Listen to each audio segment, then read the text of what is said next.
Welcome everyone to the Voice of Terminus show. Joined today by Lex. Say hello, Lex. Hello, people. Josh can't be here today.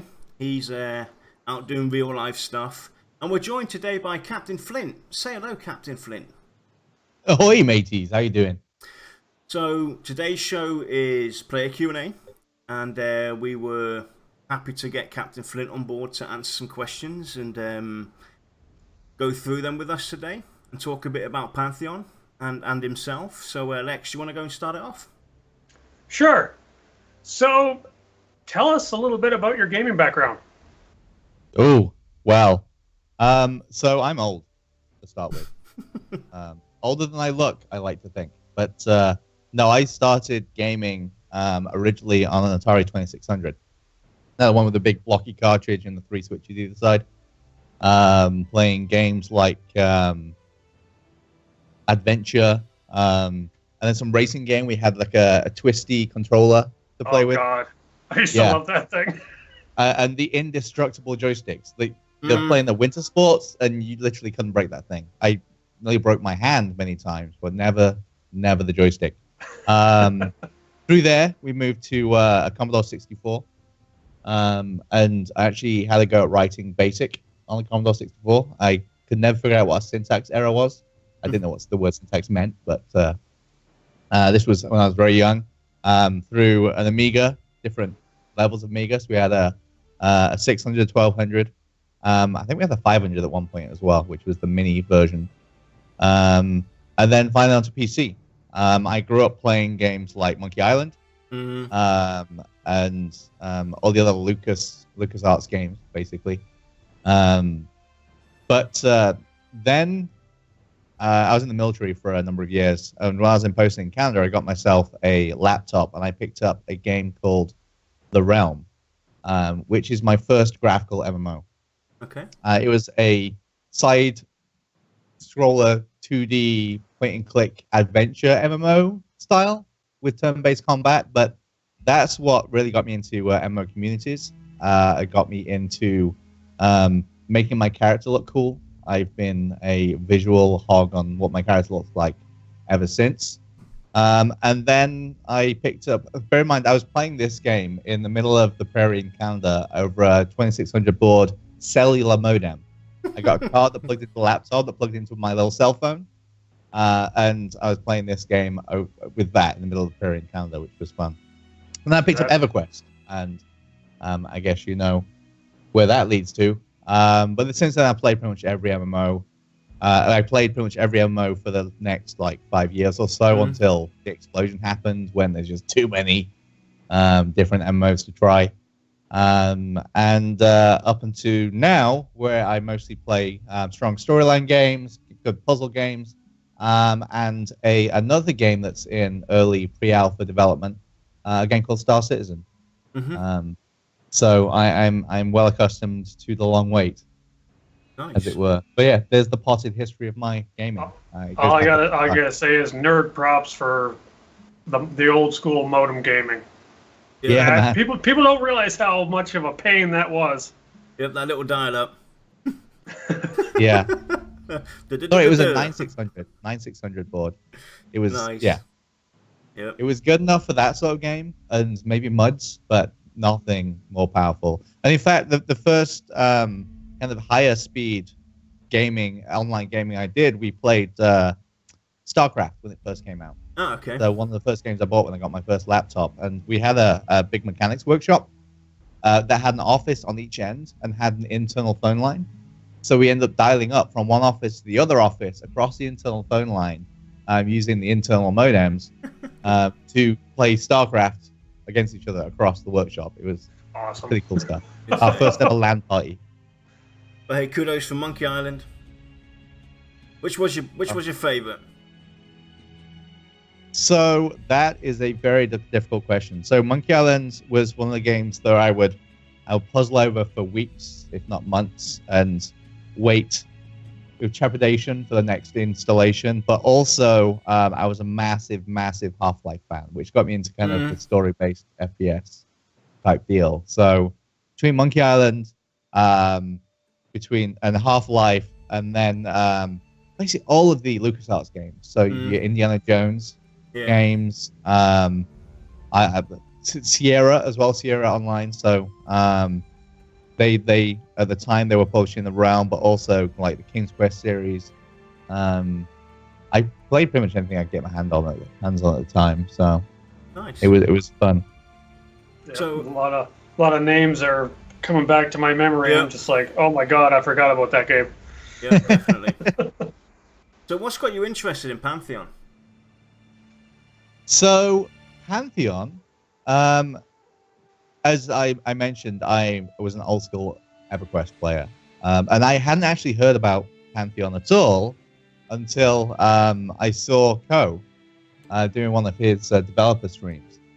And Ko is he features heavily in my kind of history on Twitch, but I like tune in every now and again, see all the new stuff he's doing, particularly if he's showing off a new game or one of the opportunities he has to stream with a developer. So I tuned in and saw what they were showing us for Pantheon, and it intrigued me. The things that we're talking about and the fact that they were harkening back to the good old days of EverQuest without being too tied down by what constitutes EverQuest, such as putting in the what's the quest system? I forget what they call it. Perception system. Perception. There you go. With a perception system and some of these like the new stuff, without distracting too far away from what made EverQuest the game it was and what's missing from MMOs these days. So seeing that, I ended up going back and watching the other live streams he did, plus reading a bunch of stuff, learning, and as I invariably do when I learn about a new game, I learn everything I can about that game, which then led to me becoming a VIP for Pantheon. Because again, I love games that have a strong vision of what they want to do. Yeah. If I can relate to that vision, and I have belief in their ability to pull it off, I reckon it's worth a gamble. With this, with Star Citizen, and with other games I've backed in the past, it's the same deal. So that's basically where it came from, was just seeing it in action and being able to relate so heavily to all the concepts and features that we're planning for it. Cool. Yeah. So, for you, what's the most exciting thing about Pantheon? So again, it's a lot of it's down to having freedom in the world, and this is something that some games, especially modern games, profess to have. But freedom doesn't mean having an empty sandbox. Freedom means you have lots of choices of things to do, and how you approach those is up to you. And one of the things that EverQuest did really well was there was obviously places you couldn't go in the world because they were too strong, but you'd feel that risk. And also, even if you're in like a lower level zone, there's still risk there. So you always think about where you are, what you're doing, you're aware of your surroundings, and you're not tied into one singular path through the game. You can decide to go explore somewhere else and change up the way you're playing the game, or approach the game in a different way. Maybe you're soloing one day, you're grouping another day, you're focusing on your crafting, you're exploring new areas, you're hunting down like the next quest, or you've heard about this awesome item and you've Googled up like some epic quest and you want to start working on that. And the social interactions that come from a game of that sort, where it's a lot more about how you are interacting with players and supporting each other and building a good group dynamic, and having the game paced slowly enough that it gives you the time to interact with those people around you, and having it such that if you're visiting, as you're leveling up, you tend to not just know the people you know, but you tend to meet people in the world and start building those relationships with those people, and just having that entire social canvas, rather than having it kind of guide you down a certain path through the game, or put you in a lobby-based system where you're lumped with a bunch of random people. More that you're learning, or you're meeting and learning about people and building relationships with people in a common setting that is the world, as opposed to just making a group and then dive in wherever. So. Oh yeah. I mean, is it just me that with all these modern MMOs, it kind of feels like with all the other players, you're not actually playing a game, you're kind of just standing in line. Yeah, You don't really want to socialize with people in the line. You just want to wait in line and get through it. Yep. Definitely. Yeah, pretty much. I mean, I get the purpose for instant stuff, and the games that do it well have done it well. Yeah. But it's a very different game dynamic. Having it done that way, it takes away some parts. So it takes away the feeling of persistence of the world, feeling of presence in the world, because you're working on these instances and things. I know it gives you a so when your encounters are very controlled, you know exactly who's in there. They can do specific game mechanics you maybe wouldn't be able to do in a more open and diverse world, but it does sacrifice for that. And while I enjoy those sorts of games, I could just play something like Monster Hunter or what's the new one coming up? Forget the name. But anyway, so games where you make a party and then you go in and it sets you up with basically a boss fight, and that's the whole game is boss fights. So you can do that in any game. If I'm in an MMO, I want to be immersed in a world of people. Yeah. And to be able to travel around that world and meet people and spend time in an area or with people and explore the world and the relationships with those people. And you don't have that with an instance-based setup. Yep. So, I don't know how much you've been looking at Pantheon and everything, but this next question, do you know what class and race are you likely to pick and why? You already got that figured out? So, with MMOs, particularly fantasy MMOs, I have, first of all, I'm an alcoholic. I hold my hand up. I went to a few meetings. It didn't help. But I am absolutely an alcoholic. But I generally have very specific definitions of what I want to do. So I don't pick. I'm not a min-maxer. I'm not a flavor of the month person. I like to role-play my characters. Now, I'm not talking about like I prance around in the game saying, "Have at thee, varlet," and doing the full making stuff or role-play, like poke you in the eye type emotes in chat. More that I do practical role-play. So when I play a character in MMO, I essentially put myself in the mind and body of that character.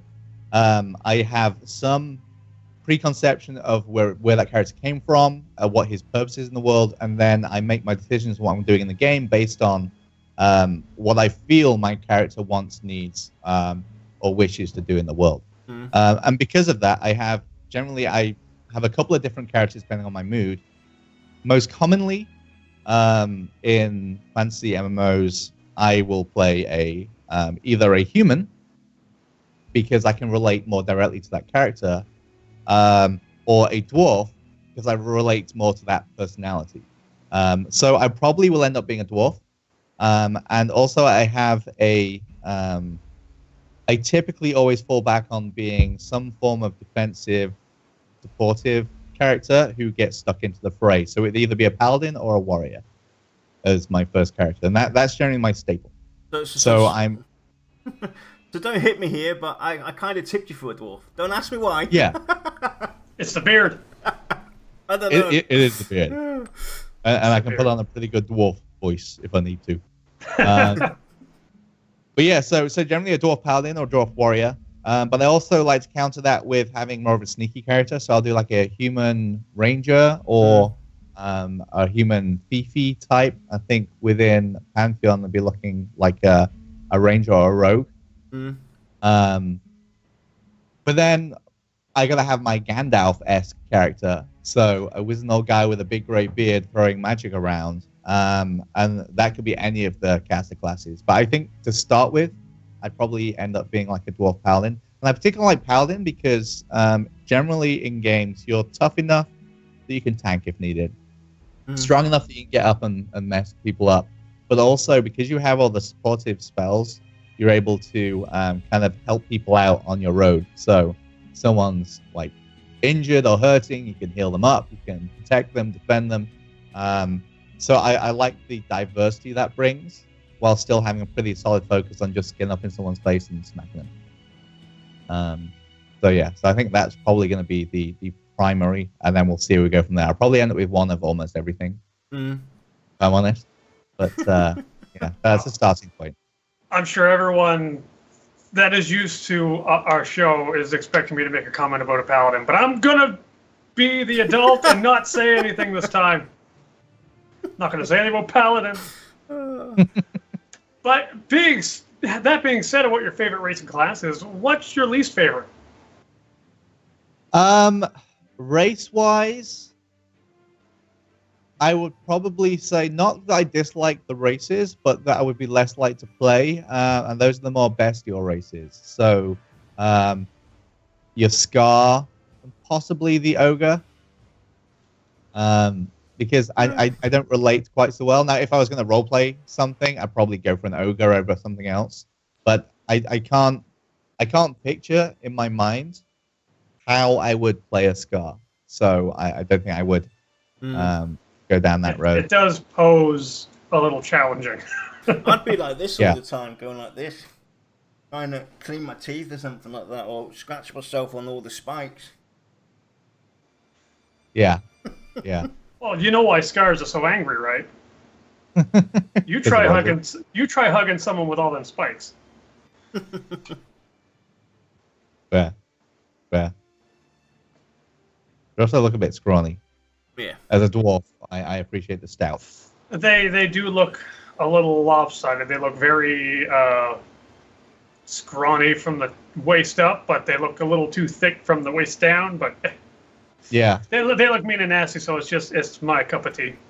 Yeah. Also, I have this side guilty pleasure that is finding whatever class or sometimes race class combination that is seen as the weakest or most gimped class, playing it, making it work, and ideally in a game that has PvP, kicking people's asses with it.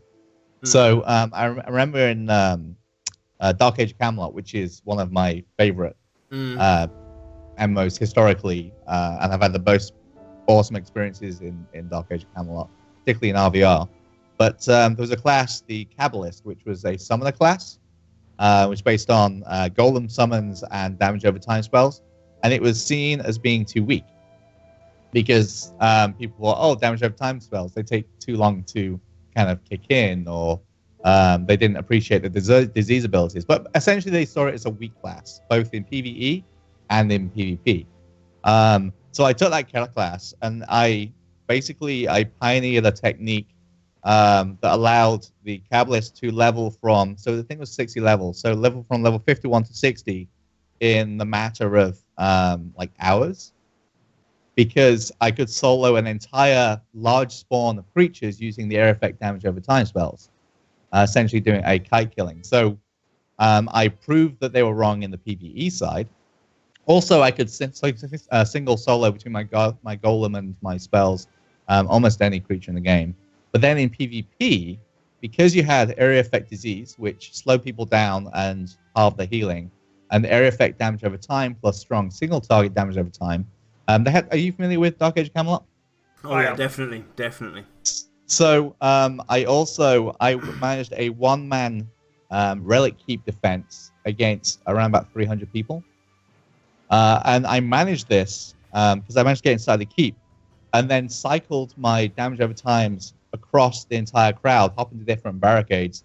And between the widespread of all the damage over time, the disease healing prevention, and the fact that I would pick out the healers and triple dot them, so the area effect damage over time plus the singles, they just started dropping like flies. And the spam of names, so-and-so was killed by race win, so-and-so was killed by race win, so-and-so. I think it was like 150 in the space of a few minutes.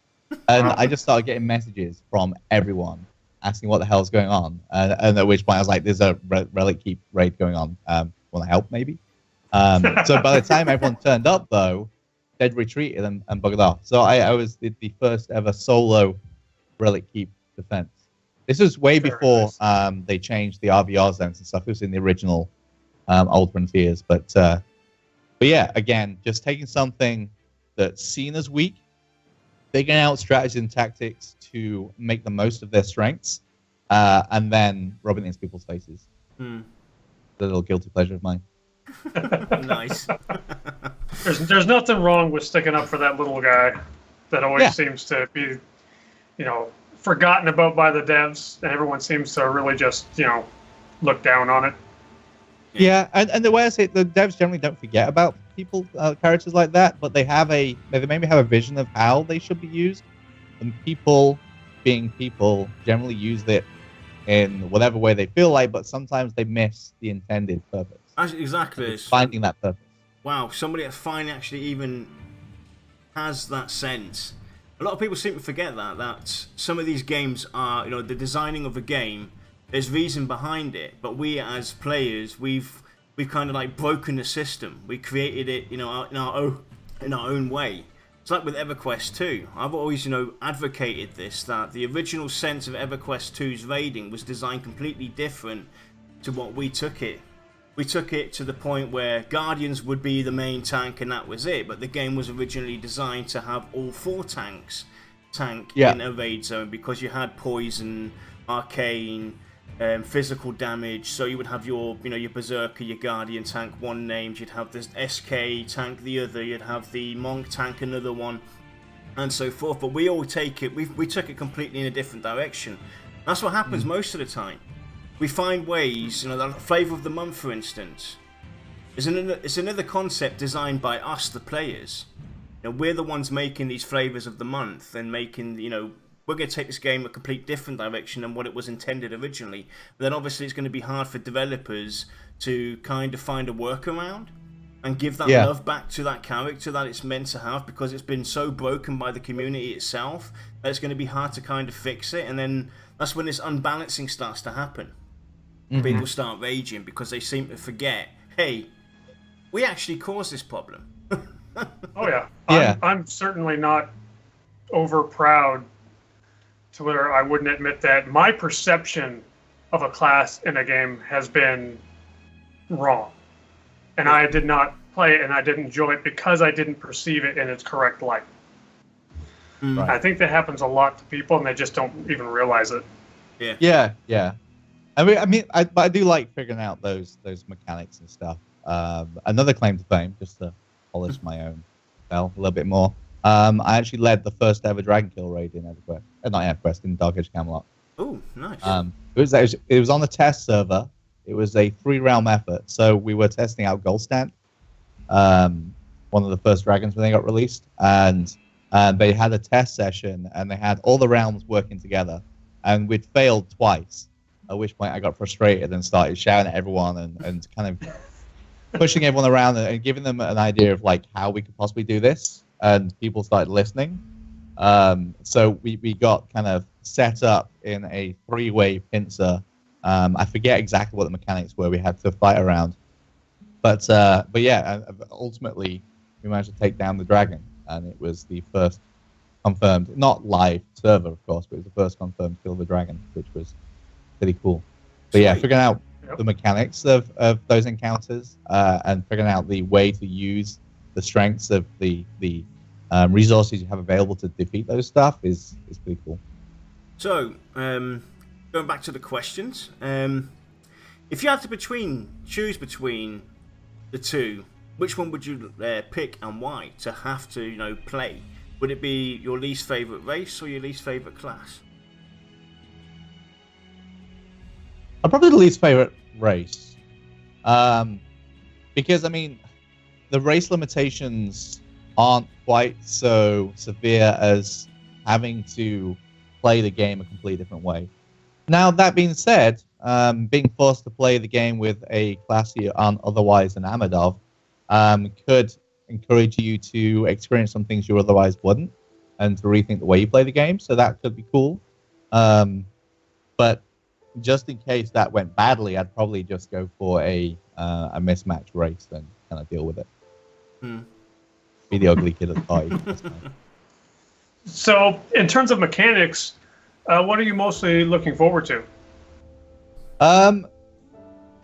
So I think most of it, which is the cop-out answer, because of the way it does seem to, or is seeming to embrace a lot of the EverQuestian way of handling things, the difficulty and severeness.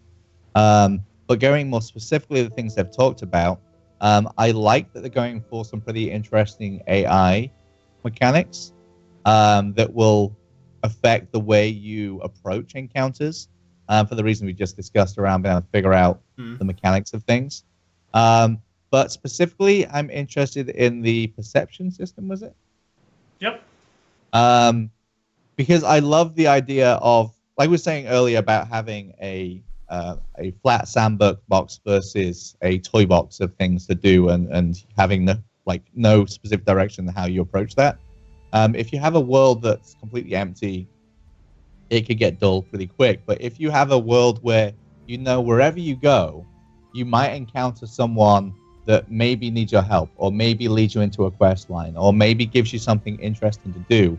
It makes the whole world feel more diverse, makes it feel more alive, and gives you a reason to go off the beaten track and try and find interesting places, interesting things. So I think that's probably the most interesting for me, is that piece. But like I said, a lot of the stuff they're working on is super interesting, like having specific crafting places you have to find to be able to forge certain weapons and stuff. There's a bunch of cool stuff they're planning. Just hoping they can pull it all off. It all kind of ties together nicely. So, if you could play Pantheon right now, what and where would you go and do? Obviously, we haven't seen everything. If you've done a bit of lore digging, you might have a special place that we, there. So, where would you go and what would you do? See, I don't know of any specific places yet. So, I'm kind of careful with my research on games. I look into mechanics and into features. I try not to spoil, especially with a game where a large portion of it is learning experience in the world. I try not to delve too deeply into the actual lore of what we're going to get. So basically, I would just find a path, walk down it, and see what happens. If I see something cool in the distance, I'll probably go explore it. But I think I'll largely just try and find whatever's going to become the social hub, and then just become a social butterfly. So I'd quite like, if I do play a dwarf and I do play a paladin, a warrior type, I'd also want to back that up with a certain trade. Now, that's typically either a crafter of items, so a swordsmith, armor smith, or if it's available, I will just brew alcohol, and I will set up a makeshift tavern, and I will flog booze to anyone who comes. I'll be the first in line.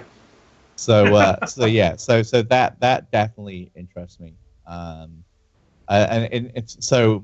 incidentally, in EverQuest 2, where we had our little homesteads, and you could deck out your place and invite people in, my little hobbit halfling dude, halfling druid, he got his cooking up super high, so we can make food, can make drink, and I crafted tables and barrels and chairs, and basically turned my house into a tavern, and used to invite the guild members over for basically come and hang out and drink and get all their food buffs, and just made a social hub in EverQuest 2, which was kind of cool. It's awesome. Yeah. So, would you mind sharing with us one of your more exciting or perhaps even humorous moments from a previous MMO? Oh, I've shared so much already.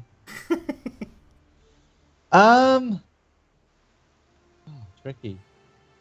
I'd say so. I have been playing MMOs for many years, so it's a hard question. It is a hard question. So a kind of humorous one, which was more of a community thing. And there was a lot of, let's say, good and bad press about it at the time. But we instigated a thing in Dark Age of Camelot, where a bunch of us from main servers rolled over to the roleplay server. We all rolled Lurkeens, and we all made a guild called the Lurkeen Uprising. And we roleplayed. It wasn't all trolly. We just had a very specific roleplay in mind, where we would be this large influx of Lorraine suddenly encountering the world. And we were all like level 1 through level 7 Lorraines, and then we all swarmed into PvP. And there were literally, we're talking hundreds of Lorraine, a whole sea of Lorraine sweeping out into these realm versus realm battles, trying to take keeps. And you have these big ogres like dropping their lightning AoE and just killing like 50 Lorraine in a swipe, but still more keep flooding in. And yeah, we basically took over the roleplay server with hundreds of Lorraine for a while. It was hilarious. Some of the role players got a bit salty about it, but it was fun. And we role played it as like a world event more than anything else. So we were respectful with it, but it was fun. Nice. It sounds like it'd be very enjoyable. Yeah, it was hilarious. So many Lorraine. So, if you could pick 3 things to implement into Pantheon, what would they be and why?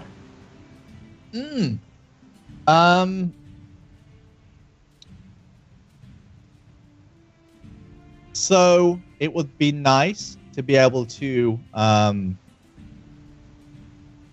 either build or to rent out establishment in towns in the world. I think they're planning on having player housing to some degree, and I think that's probably going to be a segmented area. But it would be good to be able to have the ability to have some putting in the real world, even if it costs you a bunch of in-game money to maintain. So I could set up my tavern in a town, in the thing. Not that I think that's a realistic, peaceful thing, but it'd be cool. I'd love to see.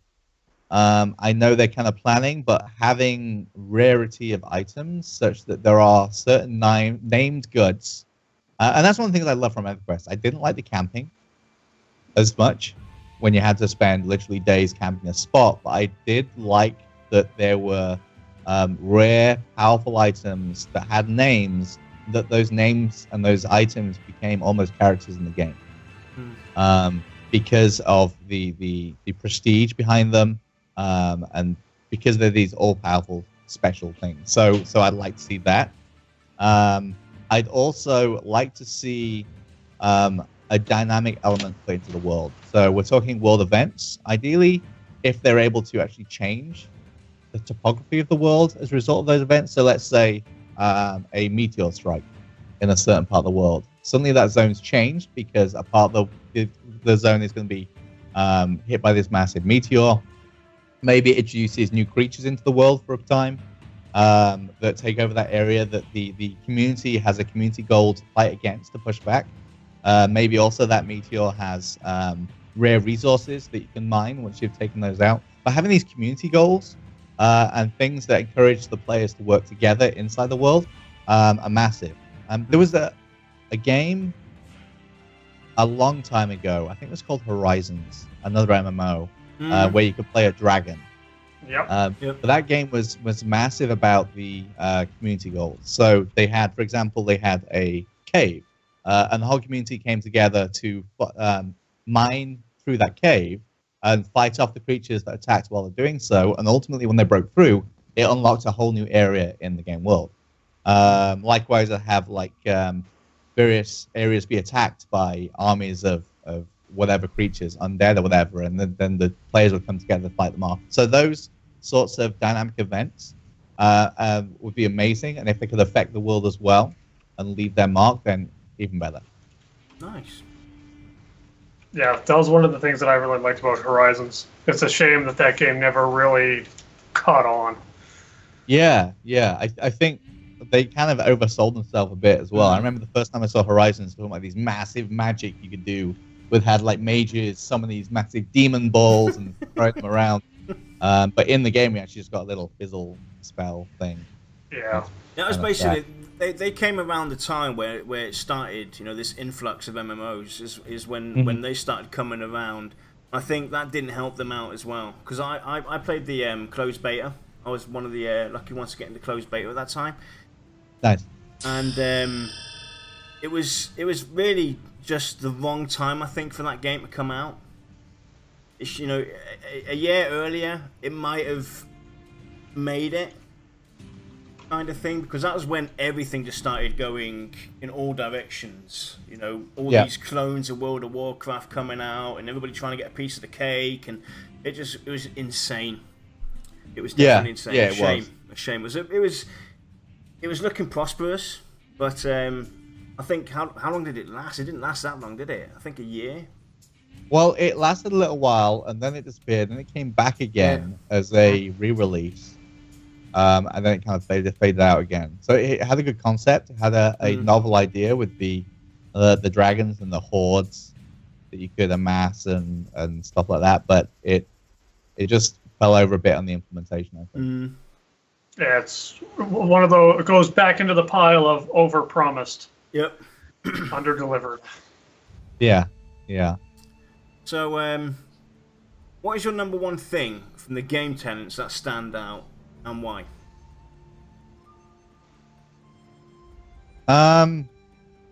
Again, I think it's the principle of things can be super challenging, and that's okay.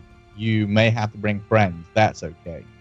That you may be in a low-level zone, I was saying, but you still have to watch your back because there may be some big nasty that comes through. The fact that in any zone there's a mixture of high and low levels, so you can still be alongside those high-level guys with their shiny gear and big fancy weapons, and you say, hey, he looks super cool. I can't wait till I'm high enough that I can look like that, or go to these new places or encounter these things.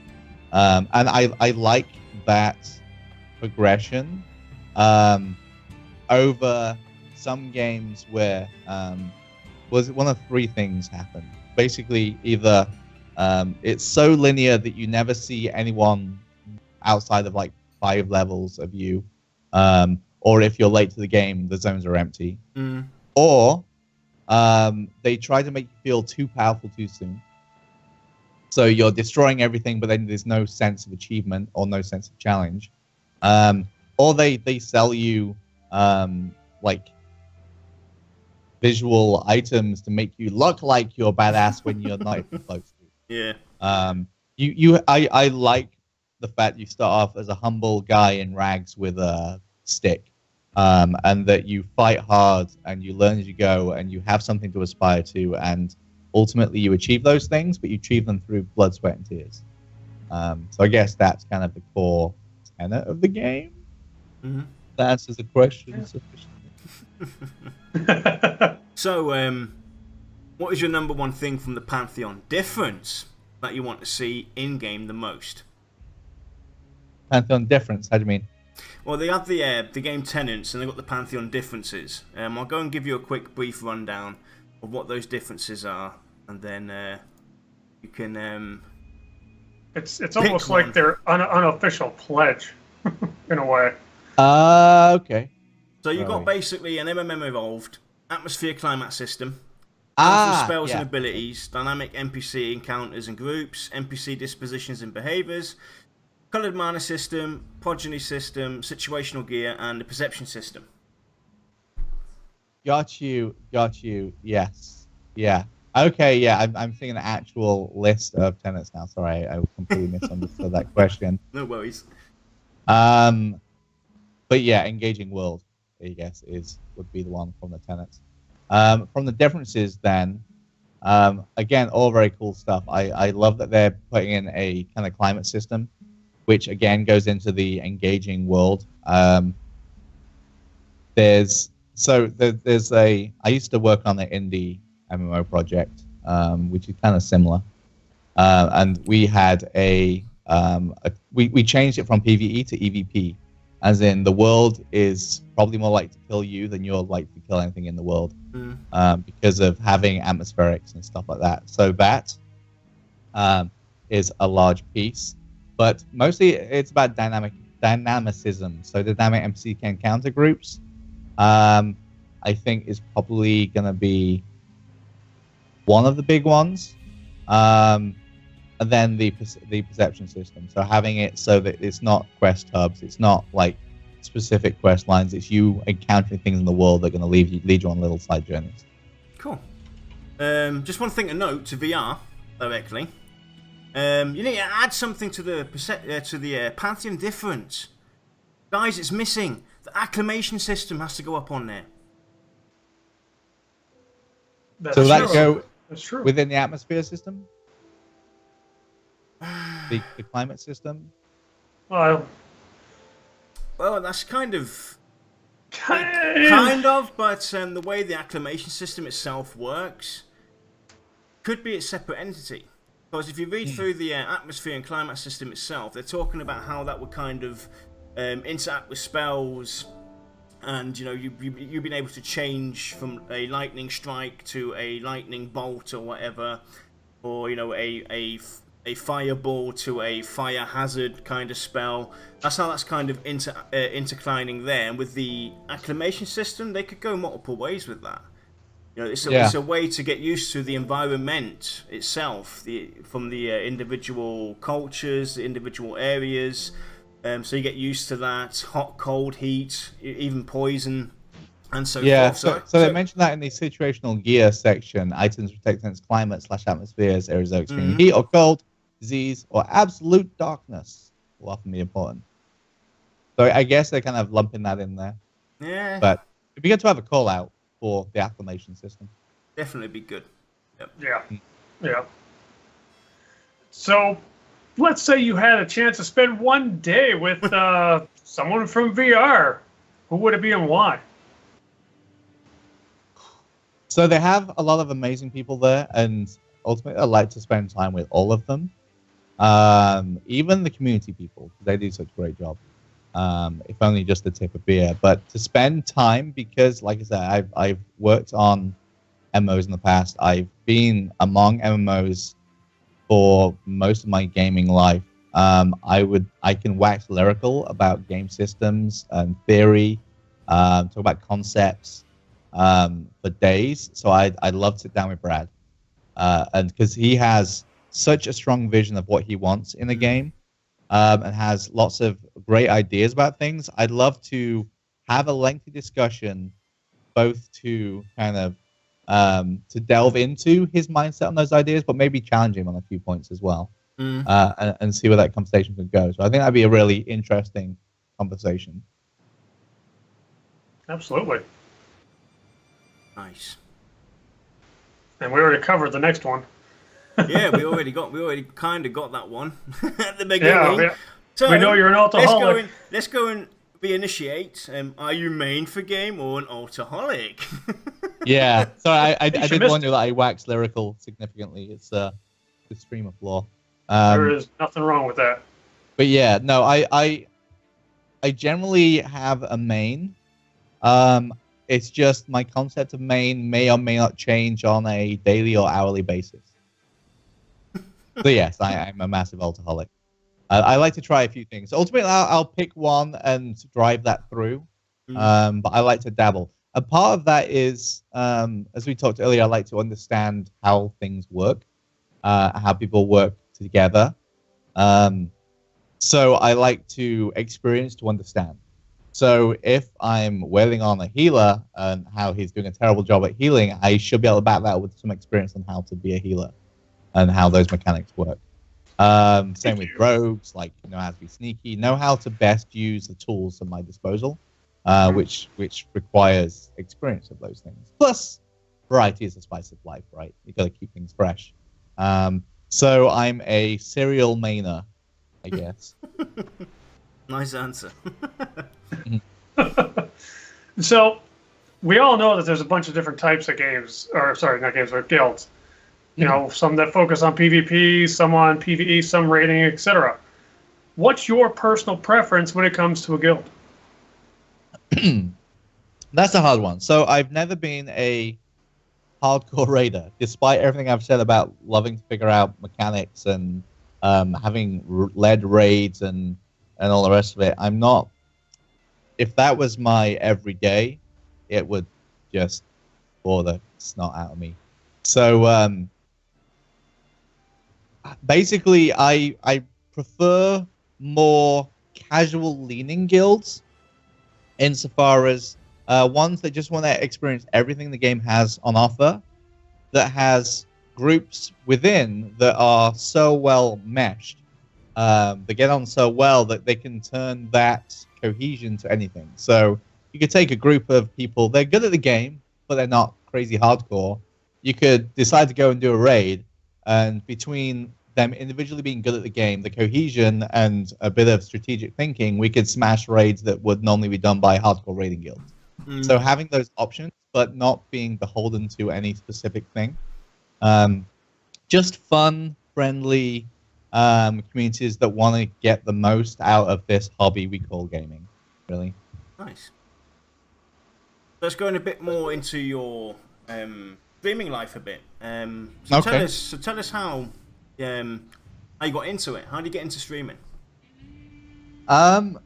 So it's an extremely long, short answer to this. So basically, I was aware of Twitch for a year or so before I started streaming. I forget how I stumbled across it in the first place. But I dabbled. I played the odd. I streamed occasionally just for fun. I had like 90-something followers. Occasionally just play random games, Hearthstone, whatever. Just as a little bit of fun, because I've always loved community. I built the community around the MMO we're working on. I've been part of the MMOs for a long, long time, so I just love community. And I enjoyed the fact that like I could throw up a stream, I could play a game, there'd be a couple of people hang out, mostly people who knew me from the MMO time, would hang out, and it would just be a good way to share that with them. But I never thought I could do streaming as something more serious, because I didn't think I was the right sort of person. Because most streams I'd seen, there'd be either hardcore, amazing gamers, or there'd be like super hype machines where there'd be like full on the whole time, like being super entertaining or super hilarious or whatever. So I had this vision of what a content creator was, which, as it turns out, is only a small percentage of what a content creator is. So I had this vision of what they are, and I didn't put myself in that bracket. I couldn't think why people want to sit and watch me, and I didn't want to change myself to be some hype machine, because I knew it would get old real quick. But then, so going back to the co-story, I told you he has a bit of a sitting in the history of my playing of streaming. I stumbled across his stream. I think he was playing Alien Isolation at the time. But there we had a streamer that wasn't a crazy hype machine. He was good at the game, but he wasn't like try-harding pro gamer style. He was just a chill guy with an amazing community, spreading his good vibes, enjoying the game, and people were loving it. Like, many thousands of people were loving it. And I enjoyed it, and I realized at that point, well, actually, this is something I can do. Like, I'm a pretty chill guy. I can hype up, and I love community. So at that point, I decided, okay, well, I'm going to give this a go properly. And I realized that my brand at the time wasn't really established. It was just a random nickname I had previously. So I decided, if I'm going to do this, I need to do it properly. I need to have an idea of what my community needs to be. I want to brand it. I want to start off, and if I'm doing it, and whatever I do, I need to do it right. I need to give it the best effort. So I spent some time thinking about what adjective I could use to personify community, because I wanted to make sure that when people joined my community, they felt a part of something, something that tied everything together. So I went through a number of things, gangs and clubs and kingdoms and all kinds of stuff, and I ended up landing on a crew of a ship. And with my history of loving Monkey Island, it kind of just clicked that I was going to make a Monkey Island themed pirate crew, because staying away from the normal pirate things of robbing, stealing, plundering, whatever, the Monkey Island pirate view is grand adventures, searching for epic booty, wooing beautiful governesses, having a great time, insult sword fighting. It's a fun-loving pirate vision. So then I had to come up with a name, obviously. And ever since I my first character in the realm was called Flintwick, and ever since I've always had Flint something. So I ended up with a Captain Flint, which turns out is also the name of a historical pirate, which is nice. So Captain Flint became the thing. I managed to find that the Twitter handle was free, the Twitch handle was free. I set up the thing. I got an old school friend to do branding, so you can see. I don't know which side it is, but there's a pirate face there, which is my Monkey Island. That is Grog. Grog is my bot and my little mascot logo dude. And we made the channel. Nice. We started off played a bit of Witcher 3. We played some Elder Scrolls, which was my first 1,000 or so followers was Elder Scrolls Online. I hit that just as it was releasing on PS4, so I managed to get a decent wave of people looking at the game there. And then moved over to Star Citizen, and about 7 months later I got partnered. So, and since then I've been a variety streamer. Nice. Doing all the variety things. I also have a hat and iPad. Awesome. It's kind of like you kind of exploded there. It sounds like. Yeah. I got embraced. It turns out that if you put your mind to something, you can do pretty well at it. My fears of not being the right type of person to be a streamer was completely wrong. Being able to focus on building an awesome community, of cutting out the bad element, like it may be extra views, but you don't want to pollute your good community. So getting rid of those as soon as they happen, embracing and motivating a friendly, happy community, a lot of which are in chat right now, and the rest just kind of took care of itself. Well, the thing is that I've been watching you on and off, and I've been watching Co. And the two things that you have both identical to each other is, what you see is what you get. You're not hiding behind a persona or hiding behind an avatar when you're streaming. You're not scripted. It's actually you as you are in real life, and the same goes for Co. And that's what makes a successful streamer in the end, is being yourself. Just be yourself. Be how you are on screen and off screen, and that's what will make you successful. Yeah, absolutely. And the pirate thing, it's a theme. It's a bit of spice, a bit of fun in the channel, but it's not. It doesn't define me. I'm not a pirate in every game I play. Sometimes I am, but everyone thinks that when Star Citizen comes out, I'm going to go around stealing everyone's ships. But I'm not. I'm a perfectly legit businessman. I just relocate goods. With or without I like that. But yeah, no. So what platforms do you primarily stream on? So PC and PS4 primarily. I don't have an Xbox. But yeah, I have a multi PC setup. So I've got a decent gaming PC, which I'll be upgrading soon. I got a streaming setup, and I got a PS4 Pro. And yeah, so with the PS4, it's generally games like Last of Us, those kind of strong story games, or multiplayer games I play with my friends. So my friends being my real life friends, they're all down in Texas, but they only had a console, so we all play like Destiny and stuff on there. But primarily on PC. Awesome. Well, we kind of already hit the next question. So instead, I'm going to ask you about a game that seems right up your alley. Okay. Kind of want to get your thoughts on it because I'm personally thinking about playing it. It's called Sea of Thieves. Okay, yeah. Sea of Thieves looks so much fun. I know. I'm not into the whole pirate kind of thing so much. My brother-in-law is, and he tried to get me excited to it. But I got to admit, when that comes out, or if you happen to get into like a beta or something, you can bet your booty I'm gonna be there to watch you. Yeah, no, it's so it has a very Monkey Island aesthetic, which I like, with the kind of quasi cartoony graphics. With the random skeletons on there, with the hunt for booty.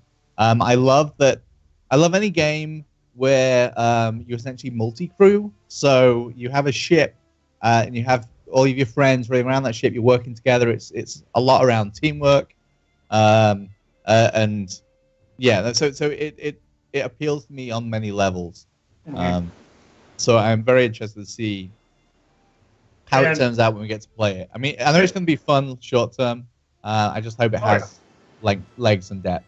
So. Right. Now, with a lot of those games that are multi-crew, do you find that it's very easy to switch over from being primarily an MMO player?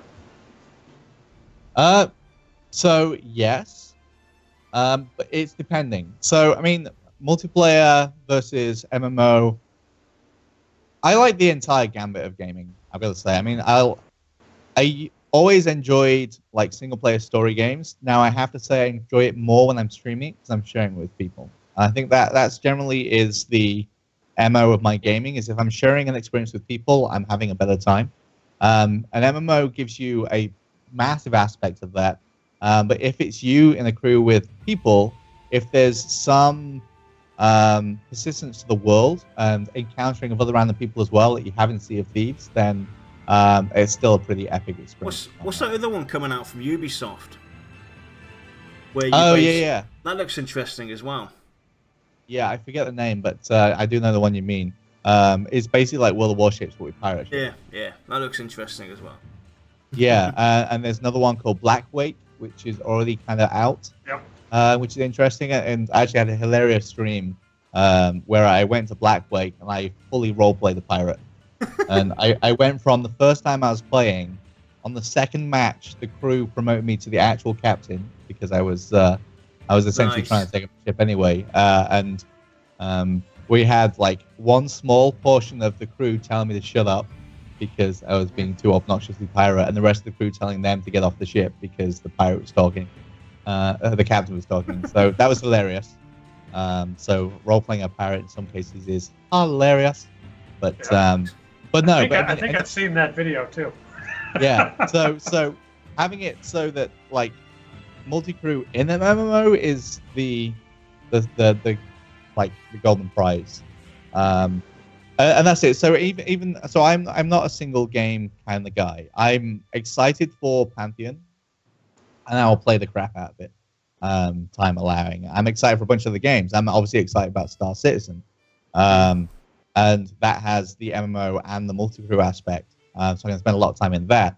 But the two, they're not mutually exclusive. Like, one gives me my fantasy buzz, one gives me my space buzz. The story games give me the narrative adventure side. And the puzzle games tax my brain. There is an entire rainbow of games out there, and if you're stuck with one color, it's going to be a dull life. Nice. Very well said. So, what is the most interesting thing that has happened to you during streaming? Oh my goodness! I think you'd have to ask my community that. Chat, come on, do you have any reminders?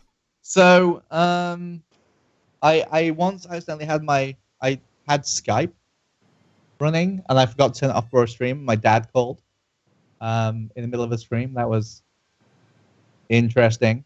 I didn't answer the phone, but then the rest of the stream, everyone's demanding I talk to my dad live on the stream, which was fun. I knocked over my green screen in half my living room one time. That was interesting.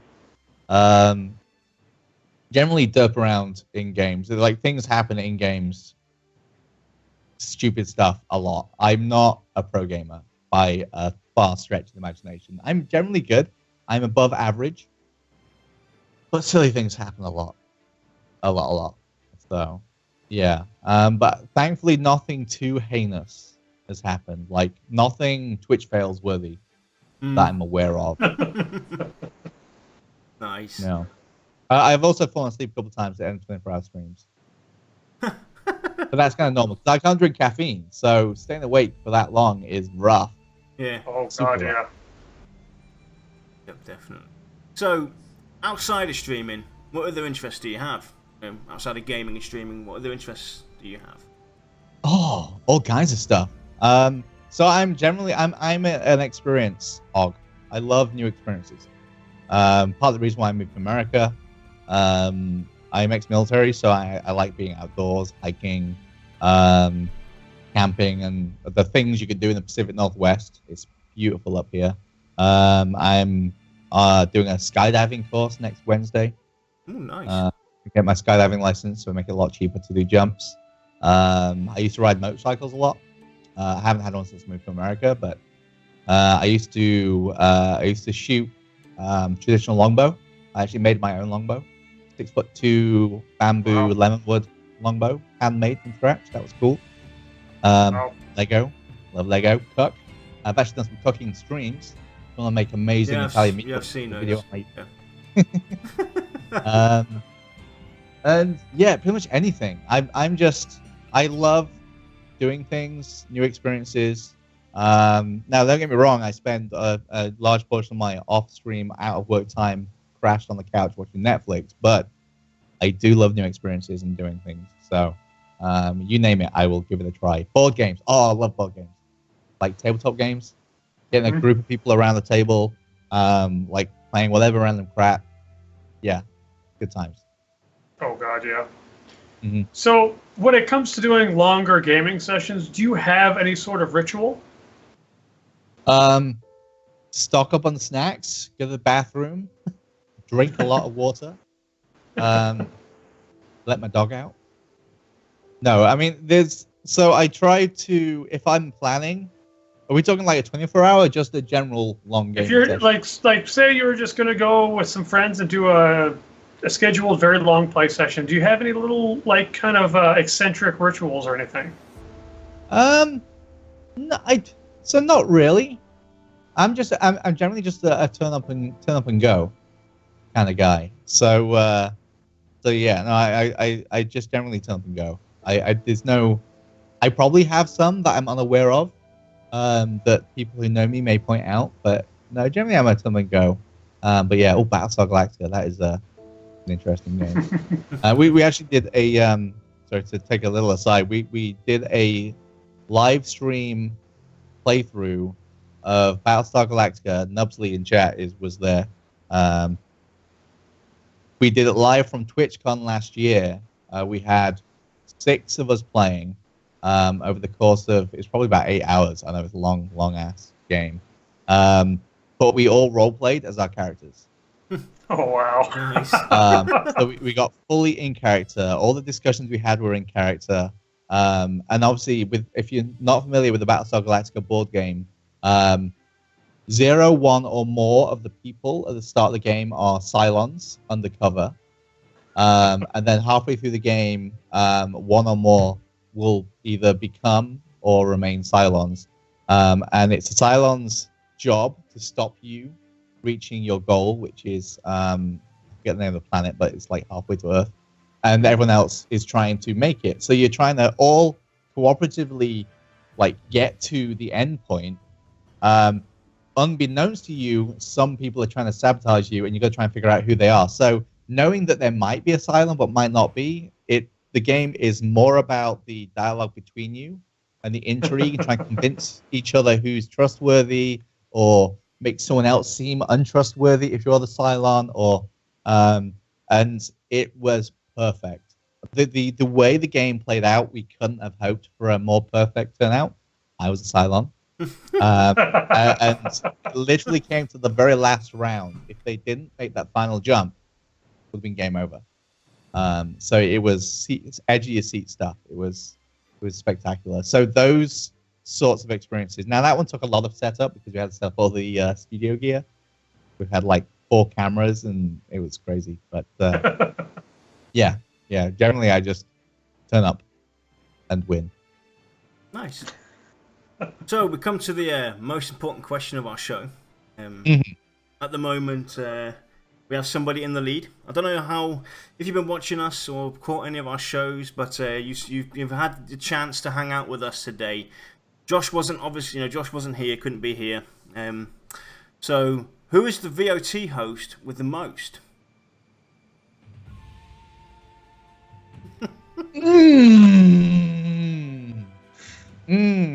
C. Okay, so I mean, you both sport equal beardness. Mine's only 2 days in. Mine's great. Yeah. I mean, there may have to be a drop point because of the whole scar issue. We got some. Ooh, it's hard to go. We have matching. We have an extra point because we have similar spectaculars. Myself and Lexa. I don't know. It's a tricky question. I think I'm gonna have to edge towards Yarnila. It makes it a tie again. Yeah. Well, the lead was fun while it lasted. I'll get back there. Yeah, you will. Yeah, you will. So, your final words for VR. My final words. So, coming from someone who's extremely invested in another community that is pre-alpha, that is sometimes taking flack from the public, who's working hard to deliver a game into an environment that may not be familiar or even ready for that game quite yet. I'm talking, of course, about the Pantheon games and Star Citizen. All I can say is keep slugging away. You have people who aren't as loud, maybe, as the naysayers, who support you fully, who understand your vision, who know exactly what you're making, and we believe in that vision, and that's why we're here. So keep slugging away, and trust your community. Don't be afraid to show things early. We can take it. We can give you good feedback. Say when the pre-alpha arrives, like, we don't need it to be perfect. We just want to be able to be part of that journey with you. So trust the community that stands by you. Know we're standing by you. Keep slugging away, and you can't fail. Well said. Nice. Very well said. So, everyone out there, that was the interview with Captain Flint. We are so happy to have you here today. It was definitely a very interesting interview. Yeah. Please give him a follow on Twitter, Twitch, and YouTube. I'll link those links again.